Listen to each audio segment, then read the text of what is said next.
first of all, let me introduce Tregorian Sconyers. He's a friend of mine for many, many years. We don't have to say how many. He is the founder of the String of Destiny podcast, which, if you have not listened to the episodes yet, you definitely should go on Spotify. I think they have it on all streaming platforms, but Spotify is where I would listen to it. And upcoming author, he's looking into writing a book, and this is going to be an amazing chat. All right. First and foremost, thank you for having me. I love this platform. I love the work that you're doing. I've seen a couple of episodes before, and I'm so over the moon proud and excited about the stuff that you're doing. Too bad I'm not in close proximity to you anymore, that I could kind of share in it with you a little more, but I certainly appreciate the time that you've taken to have me on today. But I'm doing well, So, but yes, I wanted to share a little bit of your journey tonight, because you have an impactful journey. So let's talk a little bit about your therapy journey. So what brought you to therapy? Ooh,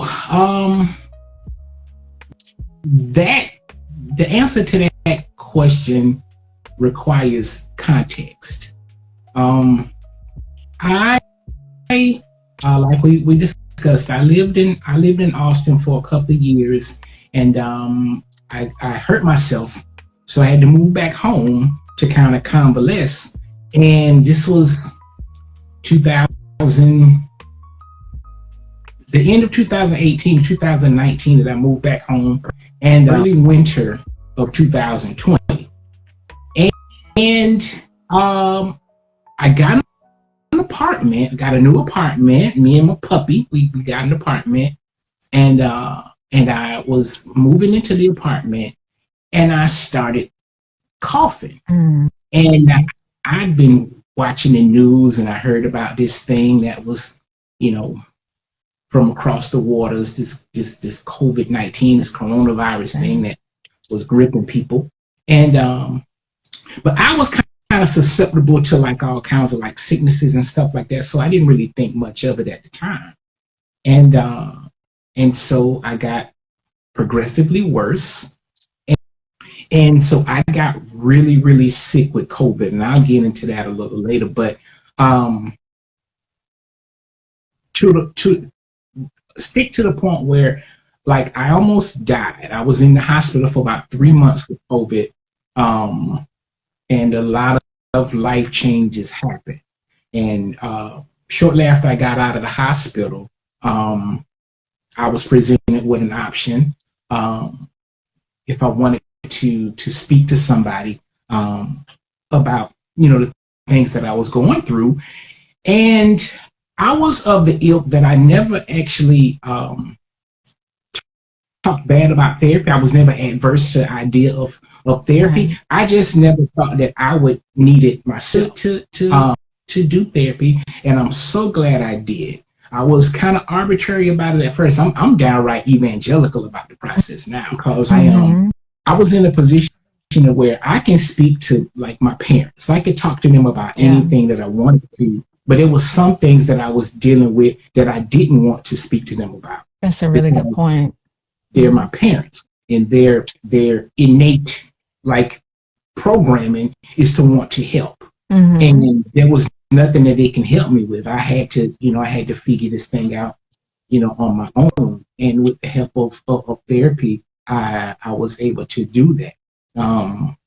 And I think I went for about almost 2 years, maybe a year and some months.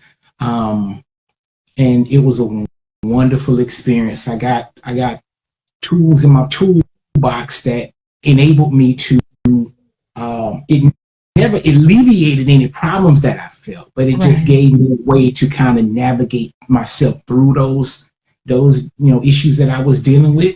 You can change therapists. You can find a therapist that's right for you. Absolutely. You know what I mean? This is not a ironclad contract. It's not. You have the freedom to kind of like construct it to what benefits you. What are there any specific things that may have changed the way you view life or view the world or relationships after you went to therapy? It kind of resensitized me to things that I felt that I might have like kind of pushed on the back burner, like or humor was a lot of my kind of coping mechanisms. I would use humor to cope with things, or going through therapy actually I guess engaged me with the things that I was feeling that I needed to address. And there was one thing in particular that my therapist pointed out to me that I didn't realize that I did, and now I'm conscious when I even have an inkling of doing it again. I would talk to her, and she stopped me for a minute. She was like, "Hey, listen, you do that a lot." And I'm like, "Well, what did I do?" And she was like, "You say can't a lot." Oh, wow. And I was like, "I do?" And she was like, "Yeah, you use the word can't an awful lot. Like, instead of using the word can't, why don't we try to use more constructive ways to, you're a smart guy, you know words." And so now what I do is, instead of saying can't, I say I'll figure it out. That's the thing I say now. Like if something, because even now there are things that kind of crop up in my life that I hadn't really explored if I can do them or not until I had to do them. And then now well, you have to do it a different way or whatever. And so when those things come up, instead of saying, "Well, I can't do that," I have to say, I got to figure it out. I'll figure it out. And either you believe you can do it, or you believe you can't, or something. But either way, you're right. Either way, you're right. So whatever you speak over your life, whatever you feel is going to be what you manifest. So basically, speaking, okay, so we're going to go back to therapy for a second, because I know that from those sessions, and all that you went through with COVID was the impetus of the String of Destiny podcast. Yeah, it was birthed from a conversation that I had with my therapist. She just, on one of our sessions, she asked me, she was like, "I applaud you for the therapy step or whatever." She said, "But what are you doing to kind of navigate through this? Like, what do you do? Do you paint? Do you play music? Do you have something that kind of?" And I was like, "I really don't. I write. I probably will do a little writing." And she said, "Have you ever, thought about doing like a blog or a journal or a video log or whatever?" Now, I've journaled before, yeah, I did my first fledgling episode. It was just me and just talking to the microphone. It was about 25 minutes, and that kind of birthed the show. And the reason that it's called String of Destiny. Yes, tell us that. This Eastern philosophy. It's called the red string of destiny. And what it is basically is they believe that everybody who has been born, who is here, who will be to come, we're all connected by this little invisible string. And no matter where life takes us, no matter what happens to us in life, that string can twist, it can bend, it can knot, it can do all, it can fray, but it won't ever break. And that string connects us all together. And that was the reason that I called it String of Destiny. I had 2 great seasons of the show. I definitely look forward to getting back to it, because I have a wellspring of more knowledge and information and stuff that I can share. And so and people love the show. The people that listen Yeah, the to it, show's amazing. it was a great, and it was great to It's a do, great, and it it is a helped great me. show. Yeah, it Yeah. helped me first. You know what I'm saying? I did it because I needed something to help me, and it actually helped me. And so um, I'm very proud of it. I love Very, that. very. And that was going to be my next question. So, any specific topics or guests that you're looking forward to? Like, are you already looking into who's going to be on is it season 3 that you're on now? Season three. Yeah. And so yeah, I have a couple of things percolating, but we'll see once that happens. How it goes. But I'm excited. Like I said, I'm excited to jump Jump back into the fray. back in it. It's time. So, But in 2025. the Yeah. meantime, I love what you're doing with your platform. You're kind of like satiating my need for content, and I'm like I said, I'm so honored and thrilled that you're doing this and it's taking off, and I wish it to the moon. Thank you so much. And much for the We same. are we are on this earth to be service to others. That's what Yes. we're That's here what it for. is. We are here to That's be what it of is. service to others. We can't, no one can get out of this thing by themselves, and we need the help of others. We Yes. need the love and support in the community. The word that you use, we Yes. need the community.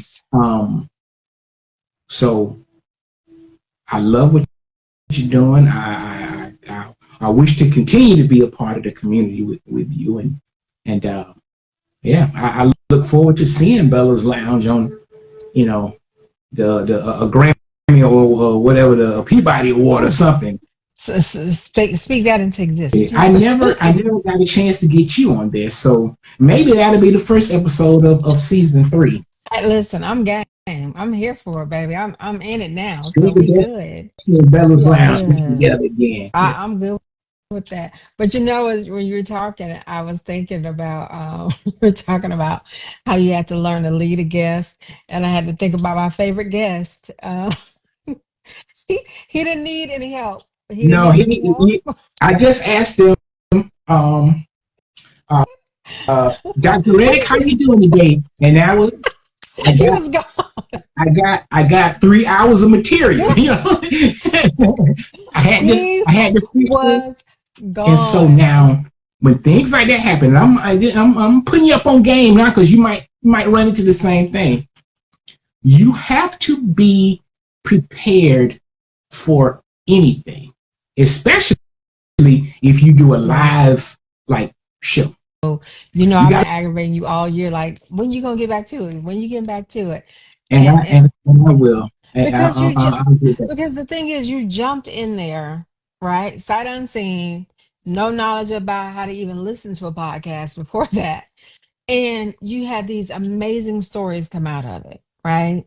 I mean, what made you think about writing a book? Oh, I thought about writing a book way before this happened. I have been blessed to be born into a league of very colorful individuals in my family, and I have thought for a while to like chronicle some of that. Um, I think I was a little nervous because some of the aforementioned colorful characters were still around and they were going to Mm, read it. And right. so I was afraid of what they might say. But um, uh, when COVID happened, and listen, COVID was very bad to me. Um, and shared like what happened, but I got sick. I went into the hospital. Um, Within the first 2 weeks that I was in the COVID ICU for 3 weeks, unconscious, like not conscious at all. Um, and within the first 2 weeks that I was there, I developed clots and an infection in my right leg, and so um, they had to amputate my right leg. They called my mom they told her, they was like, listen, he's dying. COVID is killing him. Right. His leg is killing him. So we're, if we can't um, stop this infection and break up these clots, we're gonna have to amputate his leg. And so they called her back a little while later and said, yeah, we gotta take his leg. And by amputating his leg, that's not a guarantee that that's gonna save his life. But if Right. we but if we don't do it, we're gonna guarantee you're gonna have to buy a pine box. Right. And so my mom had to make the unenviable decision to have them, cut my leg off. And they did it first below the knee. And when they went back in to scope it out, they found that there was still infection left. And so they had to go back in and remove, the rest of it, like above the knee. So that was the right leg. And whatever they did to kind of like save my life in the hospital, it damaged my other leg. It damaged my leg. It damaged my hand. So I have like, you know, two fingers missing on the right hand. Um, and so in January of 2021, I had to get the left leg removed. And that was below the knee. So I Mm. have a knee on the left side, no knee on the right side. And so I was dealing with a lot of stuff. Whether it was therapy, it was the physical therapy. I had my um, doctor Dr. Chambers to go to. I had all kinds. I had stuff at the house that I was dealing with, and the book idea actually came from all that the podcast, the sickness, COVID, the zeitgeist of the nation while COVID was happening, all of that stuff. Right. And so I had the idea of like writing a memoir, for lack of a better word, to kind of chronicle like my journey, like Yeah. I've gone through things, before COVID that kind of were very serious in nature. And I had an idea to do this before, you know, um, April of 2025, because that's my 50th birthday, which is Oh, kind that's of like, right. and then it represents the 5-year anniversary of my bout with COVID. So, but I'm looking forward to, because I honestly believe that this this book, this project will help so many people. Um, I it was was going to ask you, what do you think about your project, about the book, will be the most, what do you think people will connect with the most? I know you haven't written it yet, but just the feeling of the spirit of the book that you're thinking. I'm hoping relatability. I'm hoping that people can read it and they can relate. Like I said, they might have not experienced life the way I did, like whatever, that, has me, kind of gripped or whatever, that might not be their thing, but they can find something relatable when they read. Right. Um, there'll be there'll be there'll be humor.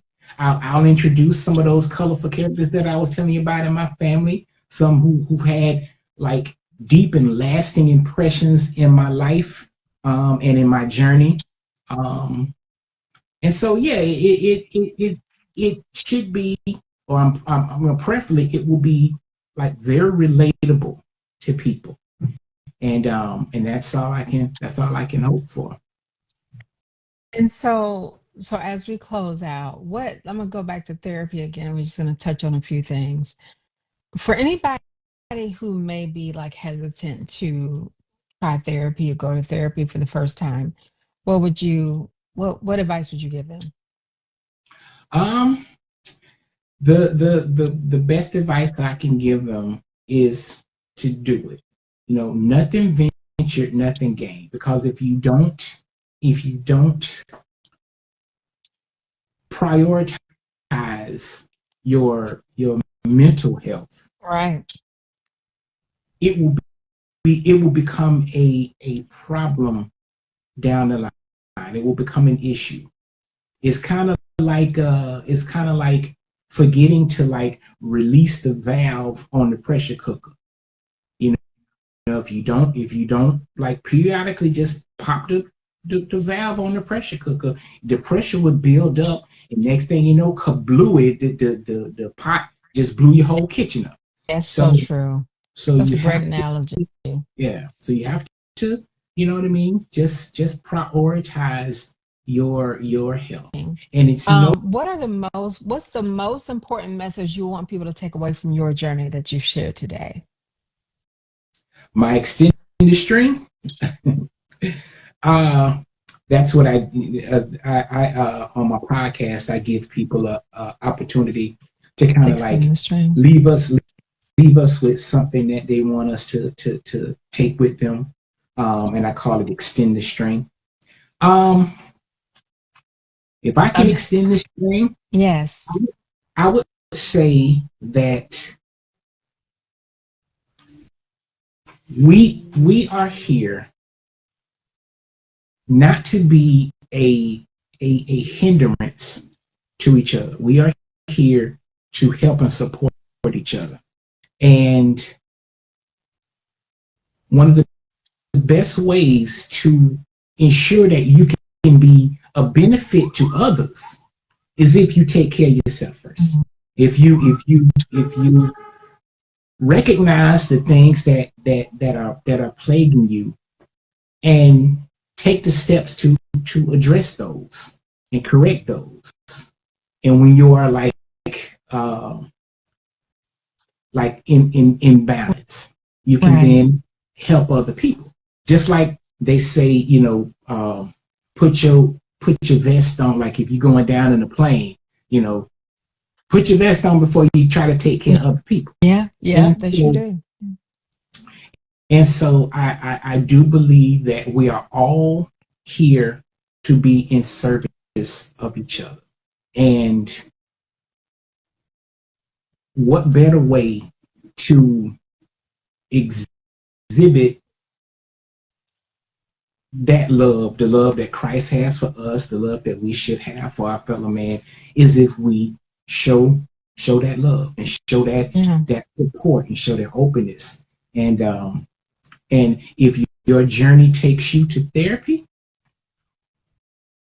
do it, because we do what we have to be whole and complete. We do what we have to, and it might be nerve wracking and arduous, and you don't know Yeah. what. If you have that thought, that means go and speak to somebody, get another perspective, somebody who is not um, genetically predisposed to give you what you want to hear, Right.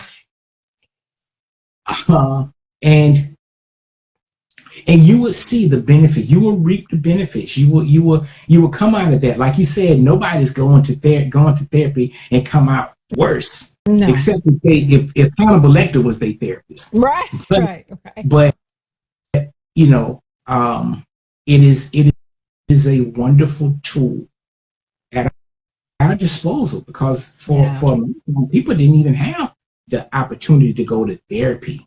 You know what I mean? And so it is an enlightening experience, and Absolutely. And I when highly can people expect to see or hear your next episode of String of Destiny podcast? well, hopefully hopefully sometime early 2025 we'll get back into the studio. We'll get back in the booth and you know what I'm saying, drop some more stuff on String of Destiny. Okay. I actually I've been added to the kidney transplant list. So, you know, God willing, Yeah. sometime soon we'll get the call so we can go and we can get our brand new kidney, and we just kind of I don't begrudge anything that I've gone through. I don't begrudge the, getting COVID. I don't begrudge, kidney disease. I don't begrudge the fact that I have to go down to dialysis like 3 times a week, because it is that machine that is keeping me alive. Yeah. And so I don't have a problem with it. But I do think that, I think God knows that it might be time for me to get off of it and kind of resume, you know, the quality of my life. Um, Yes. Yes. For sure. going going back to physical therapy, and getting the context back together. You know what I Yeah. mean? And I'm looking forward to that. And I endeavor to do a little more writing than I have been doing. Like the last thing I did like an op-ed piece for a magazine last year, maybe this earlier Yeah. this year, and so I need to jump back into that space, and kind of get the pen working again, um, because that's very cathartic to me. Um, Absolutely. Yeah. You do need to get back into that. And I don't care. I mean, just reach out to, it doesn't matter how big or small the publication is, just reach out to it because you're great at writing. But I want to thank you for being a part of our show tonight. Thank you so much for coming here. Thank you for sharing your story because it is such an inspiring story. And I want to do like a part two to really kind of delve into a few more things. Once you get your book going, once you get your first episode of season 3 of String of Destiny podcast, let's jump on and talk about let's jump on and talk about that, talk about your book, and let's keep inspiring other people. Let's keep this community going. And I thank you for everything you are and everything you're doing. So, and thank you for being my friend, even though you're luckier because I'm your friend. But we'll talk about that that later. that's fair. That's fair. Like I said, I am beyond thrilled, excited, and honored that you would have me on your show. I love what you're doing. I'm so very proud of you. I love you to the moon and back. You're one of my oldest friends, and I cherish the times that we have together, and just chewing the fat, just talking about nothing, just giggling Nothing and like everything. two schoolgirls. You know what I mean? Right. It's been Like we're fun. back in high school. Like we're back Yeah, in high exactly. school.